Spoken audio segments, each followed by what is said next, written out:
Hello, Provo City. I am Superintendent Dow from the Provo City School District, and today is Friday, May 3rd. I can't believe it's already May. We have less than a month left of school. So we are very busy here in Provo City School District, and we just wanted to share some of the great things that our faculties are working on, our schools are working on, our district office is working on, and just highlight some ways in which we're trying to open up greater conversations with our community. First and foremost, I just want to highlight a great program that we have in Provo City School District. It's called the CAPS program. It stands for the Centers for Advanced Professional Studies. Our high school students get to work with businesses as they develop a product or provide a service. They learn about communication. They learn about project management planning. They learn about budgeting. They learn about how to take a project from the beginning and take that all the way through to the end. So we did a networking event and it was really fun. The students have to learn how to basically create kind of small talk and learn how to, interact with potential clients and how to have face-to-face conversations. And they did a fantastic job, and it was really fun just to get to know them and really find out what makes them tick, like what they're excited about as they're going through their high school careers. That was a real joy for many of us from the district office to participate in. On Monday evening, we also had a farewell tour for Dixon Middle School. We know that school will be packing up here at the end of the year and will be reopening in its new facility at Shoreline. We're very excited about that, but we know that many people have incredible memories at Dixon Middle School. As I was walking through the building, I was listening to individuals talking with one another. Do you remember when we had art class up in that corner? And so it's just fun to see those memories coming alive. I did want our community to know that there will be part of the Dixon building that will continue to be used. And I know that this often creates some concern, like why did we build a new middle school if this school is still operable? But the Boys and Girls Club is rebuilding their clubhouse. They have asked us if they can use 6 classrooms in our CTE wing.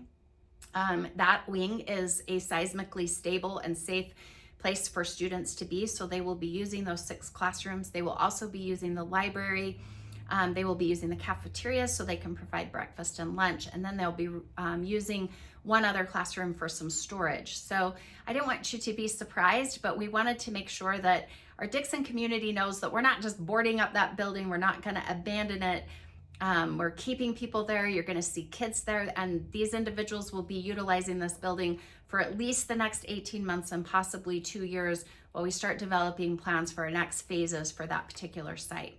Our adult education program, particularly with respect to English classes and community ed programs, will still be housed at that Dixon site as well. And so the reason that we can do this is because all of these parts of the building use standalone HVAC units, and so it isn't requiring a lot of the systems in place that are really on the verge of being inoperable. And we are definitely not allowing the use of the gymnasium because it has unreinforced concrete in the ceiling, which is a very bad idea. We do not want anybody caught in that situation, particularly if there was an earthquake. Something like that would be could be potentially problematic, right? So we want to ensure that we are keeping everyone safe. At our board meeting on Tuesday, we had quite a lot of discussions. We went through the strategic plan. There was a desire to maybe simplify some of our priorities and really make our goals very measurable. Cabinet will now take that along with the feedback from the steering committee and start to formulate a more formal proposal that we can put before the Board of Education. It looks like that first reading will take place at the end of May.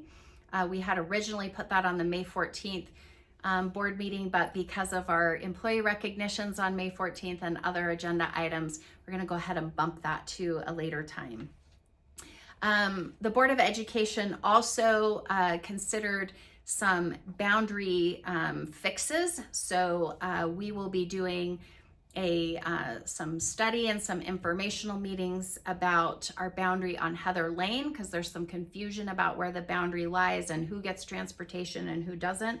we want to make sure that that is solidified before the start of next school year. So we'll be communicating out when those meetings will be, when the hearings will be held. There's lots of really specific laws that are tied to this.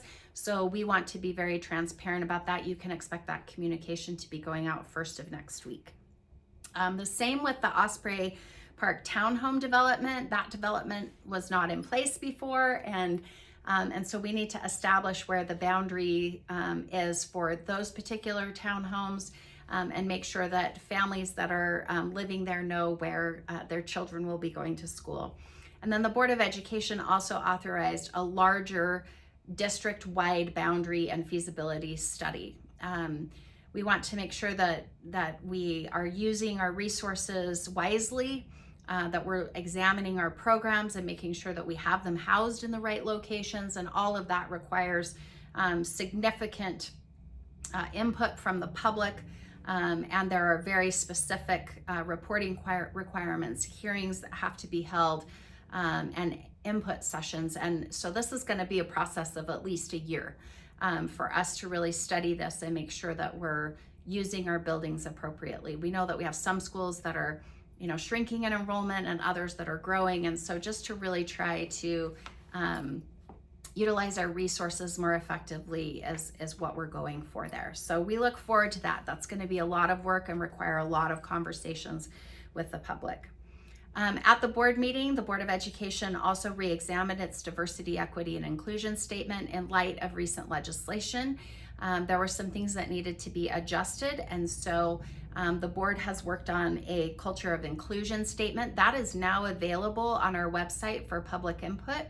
If you have any questions or feedback that you would like to provide for that, please do so. They will not be voting on that until, I believe it's the end of May. It won't be at the next board meeting, so we want to make sure that there's plenty of time for public comment. We will have at the next board meeting a final reading of the micromobility and personal conveyances policy, which is really about e-bikes and scooters and skateboards and all of those pieces. So I'll talk more about that at our next video cast. We also had an extensive presentation about an upgrade to our Power School, our student information system, and some assessment pieces to really support us making database decisions. A lot of the data that we have as a district, we have to pull by hand. I know I was sitting in a school community council meeting and a parent said, how do we know that the money that we're putting towards this in land trust is actually having a direct result on student outcomes? And I had to be very honest with this parent and explain to them that sometimes it's hard to get access to that data, and we have really worked with our Director of Research and Assessment to identify some areas where our principals could share that data much more openly with our public, and so that we could be much more deliberate in how we are utilizing our resources and make sure that it actually is impacting student outcomes in the way that we want it to. There's also a requirement from the Utah State Legislature to have an early warning system in place. And while we do have that it's kind of a hodgepodge, we would really like to centralize that so it becomes a lot easier to identify students that need support and what we need to do. I really want to thank everyone who has reached out with feedback regarding our Night for All Families. If you have emailed me and not received a response yet, you will be receiving a response. I just want to thank you for your civil discourse and your desire to share your experiences, because I really am a person who believes that those shared experiences are what help us to understand one another even better. So thank you for reaching out. Thank you for having a desire to communicate and to have a dialogue. I very much appreciate that. I also want you to be aware that we are hosting as a district some community meetings. You should have received a postcard that talks about our physical facilities needs. Everyone's like, what does that mean exactly? So let me just tell you what we're really highlighting in that. We're really discussing over the next 5 years what our next steps are with Timpview High School. We're also discussing what our next steps are with the Dixon Middle School site. Those decisions and plans need to really be put in place by 2030 with significant progress. And then we also have identified some other needs that we have that we would like to have fulfilled by 2035. This may include looking at Westridge Elementary, Canyon Crest Elementary. Certainly our boundary and feasibility study will inform our decisions regarding those two elementary schools and what's going to be the best way to approach that. We also want to look at, we have 3 separate district office campuses. Is there a more efficient way to utilize our space there? And so those are the topics we're going to be talking about. We're also going to be talking about how we fund those things. We get a lot of questions about, well, why haven't you saved money? Or why is this money going towards a building and not towards a teacher instead? And our business administrator and myself, we do the presentation, and she is wonderful at really explaining our budgetary constraints, our needs, and answering any questions that you have. We want a significant portion of these meetings for you to be able to ask questions and be able to understand something. We had some great questions that came out of our most recent meeting at Centennial Middle School. I also want to highlight that this week we did, Devin Daly and I did our podcast based on that presentation. So if you're unable to attend these community meetings, you can actually listen to that podcast and kind of follow along with that presentation online. And then we also highlighted several of the questions that our patrons gave us at our Centennial Middle School meeting. And so we'd love to hear more about that. There's actually a submit a question button on our website where you can go in and if you want us to address a question at one of these meetings, you could submit it ahead of time, and we are happy to look at those before those meetings. Our next meeting will be held on Monday, May 6th at 6:00 p.m. in the auditorium at Dixon Middle School. It is on Monday. I believe the postcard incorrectly had it as Wednesday, but it is Monday, May 6th. And then on the 15th and 16th of May, we will have additional meetings at Timpview and Provo.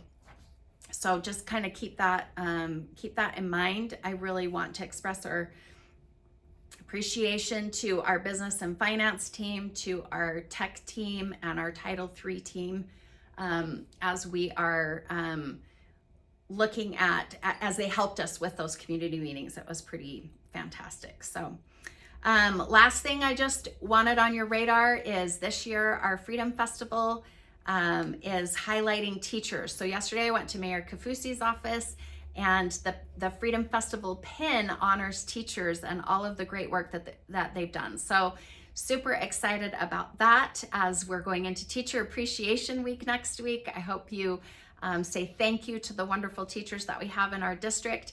And I look forward to being at the Hope for America event next week on Tuesday, May 7th is when I will be attending. So until then, everyone, I hope you have a fantastic weekend.